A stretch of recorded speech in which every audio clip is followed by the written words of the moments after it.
New COVID restrictions in states across the country, what a Biden administration might do on the student debt crisis, and college football on the brink. Here's what you need to know.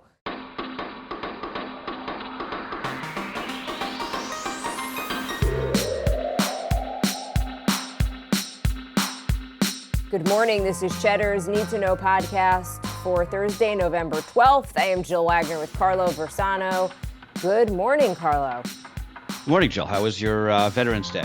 It was nice. My daughter didn't have school, so I needed to do some babysitting, which is not really called babysitting when it's your own kid. But and then we had a special rescheduling of our show for Cheddar on women in the workplace during this pandemic.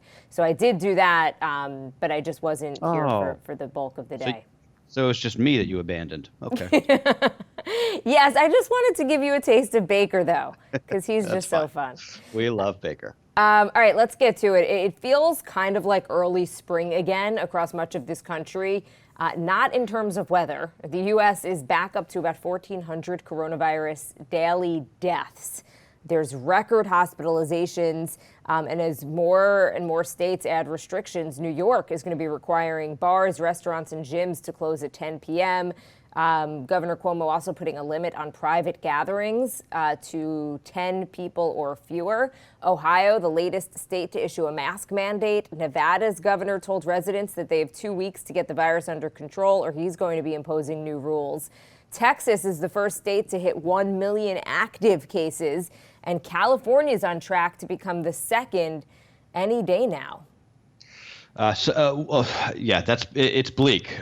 So in my efforts to make it a little less bleak, Moderna, one of the biotech companies working on a vaccine, they are expected to release some early results of their vaccine trial any day, probably. If not this week, then early next week, similar to what Pfizer did earlier this week. These vaccines are both mRNA vaccines. They're very similar, so we could hopefully get some good news out of them. These Cuomo rules, as we call them, about the gatherings, the limit on private gatherings and the curfews for bars and restaurants, they feel either completely unenforceable or completely arbitrary. So you can't have 10 people with masks on outside in a park, but you can have 9 people with their masks off eating inside so long as it's before 10 p.m. What exactly happens at 10 p.m.? Does the virus go to sleep or something? There's something that just doesn't sit right with me about the government telling me that I can't have 9 people in my apartment. First of all, I don't even have 9 friends. And if I did, I sure as heck wouldn't be inviting them over for a big COVID party right now. But even if I did do that, I don't know, you can't stop me. It's my house. I mean, I know that everyone makes fun of me for just being a yuppie lib, but I actually have sort of a libertarian streak that runs through me on some stuff like this. The curfew for bars, I think, makes a little bit more sense because they're trying to stop big congregations of drunk people, obviously, like hanging out all night. I feel like all of these rules end up frustrating and confusing people, and we're all so worn down by everything as it is that I don't think anybody ends up listening, following the rules. To me, the answer is obvious, and it's the answer that we've been talking about for 7 months now that will not happen, which is just close the places that act as super spreaders, pay them to remain in business until we get a vaccine, which is coming. We're almost there. And that's it. I mean, these next few months really don't have to be as bad as they seem like they're going to be. I agree with you in that a lot of it does seem arbitrary. However, I think that these private gatherings at people's homes are a huge problem. And I will give you a case in point. So the town next to mine on Long Island just had to shut their schools down because there are so many cases and they have to do contact tracing. Well, it turns out as they're doing the contact tracing, many of these cases are linked to one super spreader event. It was a big birthday party of an adult, if you could believe it. Not like a kid's birthday party, an actual woman who was probably 45 or 50, I don't know. So first of all, please grow up. I mean, do you need a birthday party at this age? Was it worth it? Even the superintendent from the district put out a statement on YouTube saying, she watches the kids in awe, right? They're wearing masks. They're following rules. They're sitting 6 feet apart from their friends, like at a time when you're learning social skills and right. That stuff genuinely matters. And yet the parents are acting irresponsibly and just ruining it for everybody. And forget school. How about when people actually start getting sick and going to the hospital and, God forbid, losing their lives? And we know that that's a lag time, right? Like a 2 to 3, even a 4-week lag time. Right. And I'm not trying to like sit here on my high horse. You could get COVID at the grocery store, with a mask on, right? I mean, but as you and Baker covered yesterday, these gatherings, particularly indoors, are a problem and they need to stop. And it's not just the people at the party at risk. It's then their kids, right? And then their kids are in school with other kids and their kids have younger siblings and they run into the grocery store. You say, rightfully so, it's extremely unenforceable, right? The cops are not going to go door to door, at least in this country. They did.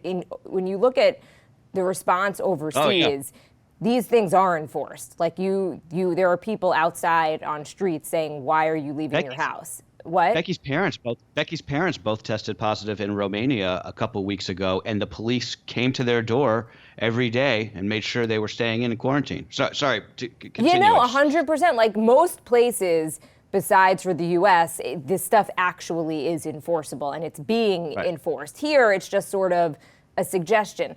But I don't know, maybe we make it so that it's just socially unacceptable and maybe you're just shamed for doing it. And the reason I'm getting so worked up about it is because this particular case is directly affects me and my daughter's school. It's a lot of the same people.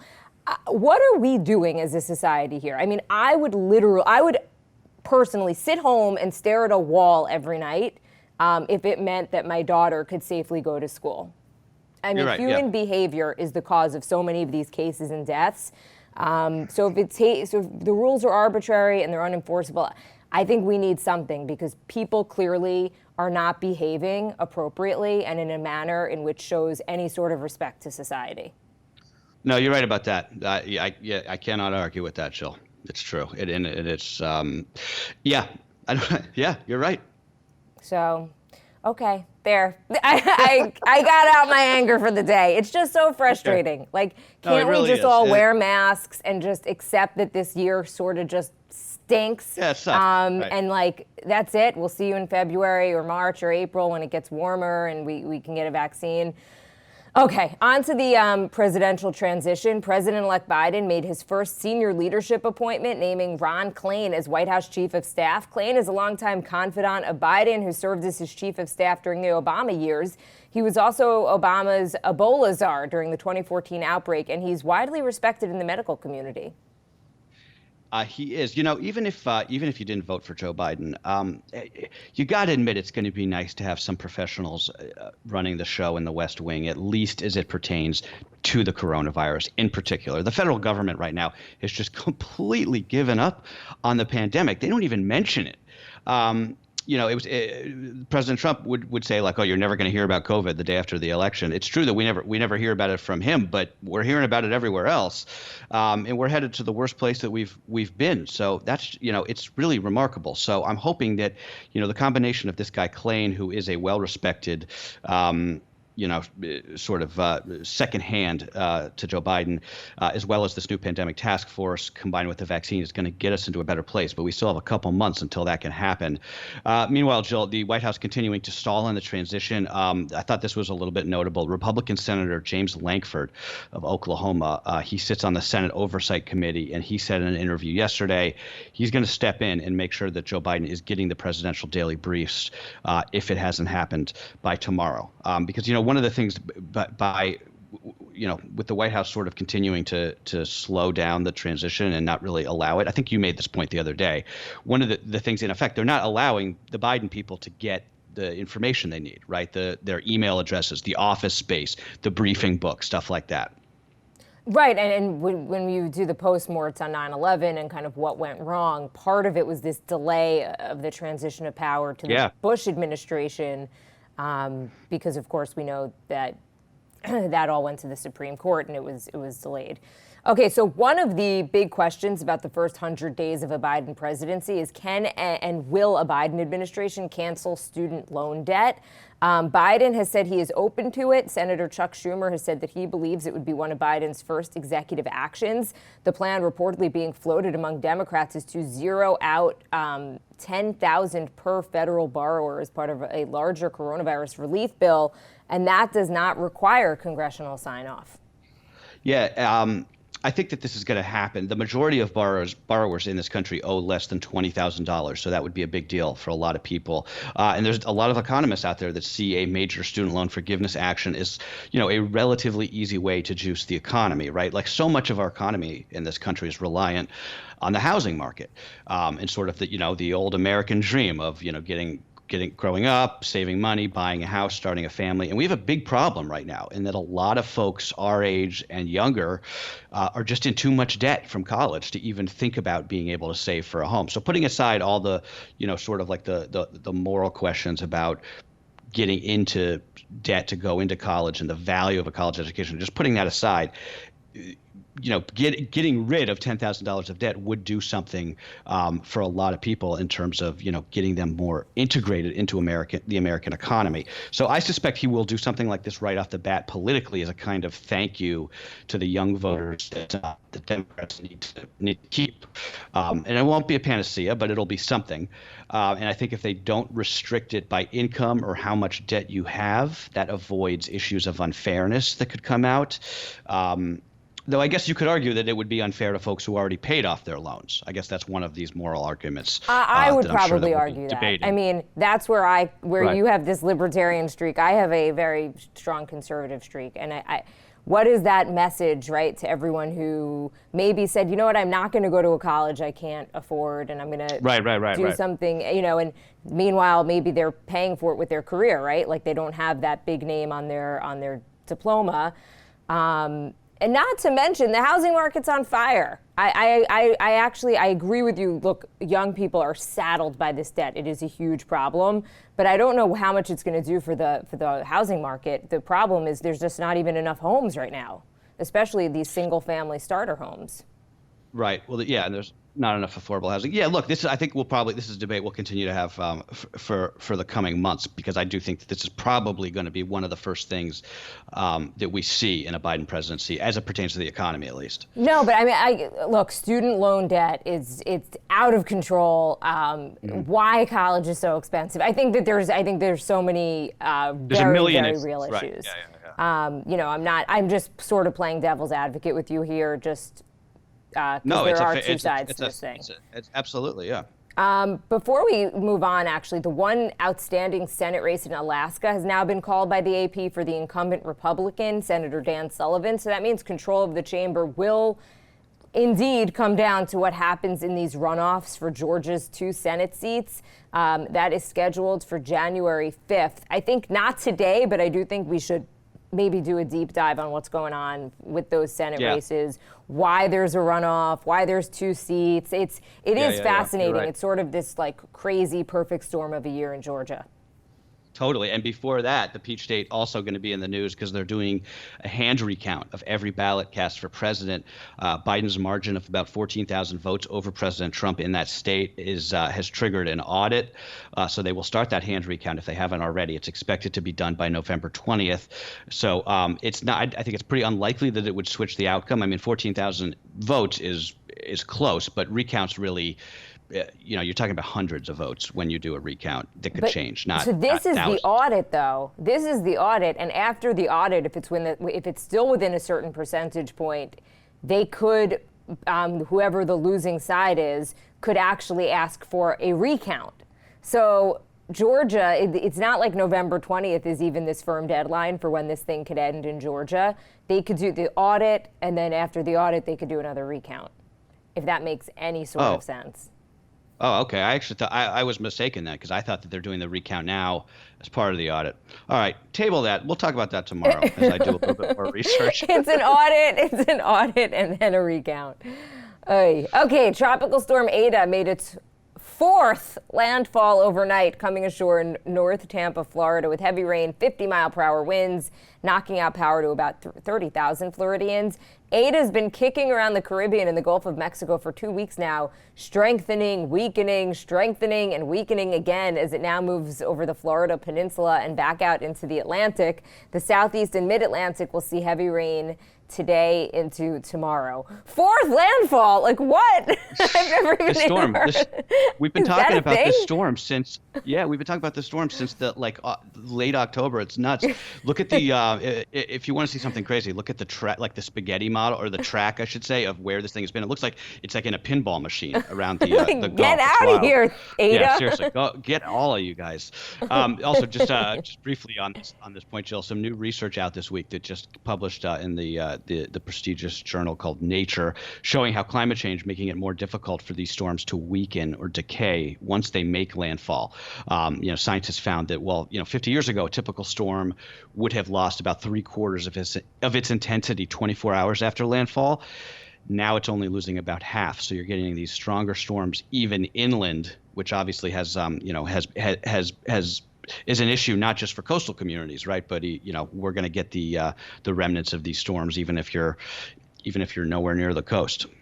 Let's talk a little sports. The SEC commissioner said yesterday that the college football season is in real jeopardy. In the Big Ten, the Ohio State-Maryland game getting postponed or simply just canceled because of cases with the Maryland team. So that's joining 4 of the 7 SEC games on the slate for Saturday. Yeah, when the SEC commissioner says something's wrong, that's a good indicator that they have problems there. Also on the sports front, the Masters, baby. It's not Augusta. Well, it is Augusta, but it's not Augusta in April. It is still the Masters, though. The iconic golf tournament starts today, 7 months late. No spectators at the Augusta National Club down in Georgia. Tiger Woods is defending his Masters title. He tees off just before 8 a.m. this morning. Bryson DeChambeau is the odds-on favorite to win the green jacket this year. He, of course, won the U.S. Open back in September. Jill, I don't know, you were out yesterday, or at least partially out yesterday. You didn't see that. I don't know if you saw the video going around of that golfer, John Rem, shooting that trick. It was like a trick shot over the pond that turned into a hole-in-one. Unbelievable. Wow. DeChambeau, not to be confused with Rochambeau, which is another name for rock, paper, scissors. Yes. This was the problem when we talked about especially the Big Ten and their league starting so late, is just there was no room for error. Right. And I mean, my husband, for one, was like, very bad mood all day yesterday after the Ohio State game got canceled. And not for their fault, right? It was like the Maryland team just has too many cases. But now, what does that mean for Ohio State? And that's the problem. There's no bye week, so there's no time to replay these games. It's a tough thing, right? It's tough that what they're trying to do. There's going to be asterisks all over the place, I think, in college football this year. And finally, and this is a story, Carlo, the caveat here is that you put this story in. I cannot believe it. Britney Spears has lost her motion in court to have her father removed as the conservator of her estate. Jamie Spears has been the legal guardian for her daughter's fortune for more than a decade. I weirdly thought Jamie Spears was the sister. I guess no. I think it's also the sister's name. And a judge found that he can continue to control her finances. Jamie Spears has argued he's done a good job of managing her $60 million fortune. Spears has said that she is afraid of her dad and won't perform as long as he's in that role. Have you not been following this story for I don't find her interesting. No. Yeah, it's even if you don't find her interesting, this whole thing is really a fascinating sort of like legal story. But a couple points here. First of all, Britney Spears only has $60 million. She's been the most famous pop star on earth for like 20 years. It seems like she should have more money. But what do I know? Also, this whole story just sort of makes me sad. I mean, who cares if this guy has done a good job? She's a grown woman who is clearly of sound body and mind. To control her own money. It's really a tragic story. Britney Spears has been taken advantage of for her whole life, and I think that it's just continuing to happen. So, well, no, I think that's the issue, Carlo, is that I don't think that she's of sound body and mind. I think that she has said. I don't want to speak out of turn because I haven't followed it that closely, but I think it's really just a sad story, right? And I think this is what happens like when you get fame really early and so much money really early. But is there any is there any indication that she's not of sound and body and mind now? I mean, I know that she sort of had major, mental health crises in the past, but I think I was under the impression that she sort of got it together, and she's been performing in Las Vegas, and she has a family, and I guess don't we know, shouldn't- because we I shouldn't think that expect- she's not saying she wants to be in charge of her money. She just doesn't want her father to be. So she would still have somebody else overseeing it. Again, I don't totally want to speak about it because I'm not that up to speed, but I'm glad you mentioned it because it's definitely one of these talk about stories. And I like root for her, I totally. liked her music. Just in a fun way, and it's like a nostalgic thing for me. And I hope she's okay. Totally. Yeah. I mean, talk about nostalgia. Anytime I hear a Britney Spears song, I immediately think of college. Totally. Right? Oops, I did it. Yeah, it's like fun. It's just poppy. Yeah. You The old can't days. not. It's like my running music back when I actually ran. Okay, that's what you need to know for Thursday, November 12th. Tomorrow.